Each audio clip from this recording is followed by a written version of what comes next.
Now that kind of makes me think about another question, because Paul then goes to talk about the seed through the children. He talks about Hagar and Ishmael, and then Sarah and Isaac, and you've got the bondwoman and then the free woman.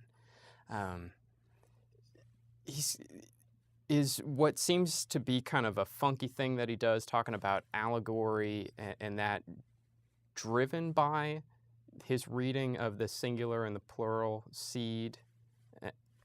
Well, again, what Paul is seeing is that in the history of redemption, the actual story as it unfolded in its original context is pointing to truths that are being realized right in Paul's own lifetime. The irony is he sees in those who were championing physical Israel, earthly Jerusalem in his day, as being the culmination of the spirit that was at play in the attempt to bring about God's promises through the flesh in the Hagar-Ishmael relationship.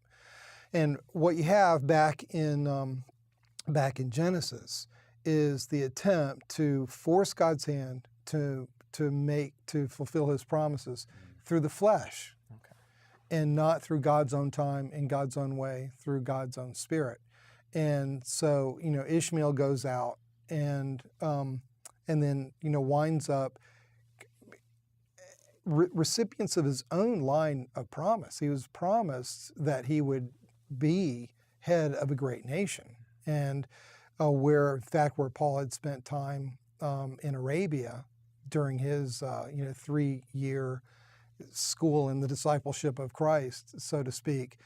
There are a number of levels of irony here, and it so happens that Mount Sinai, where the law was delivered, is down in Arabia. And so Paul is able to set up this contrast between these two Jerusalems, an earthly Jerusalem and a heavenly Jerusalem.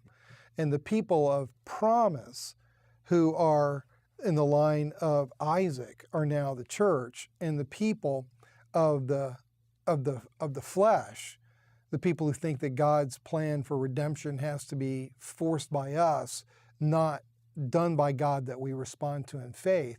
Originally that's Ishmael, and now it's those who are paying a lot of attention to the earthly Jerusalem.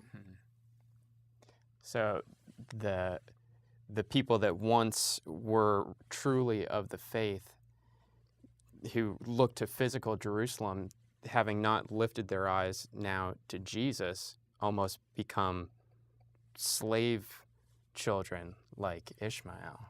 Yes, and that's part of Paul's heartache for his fellow countrymen.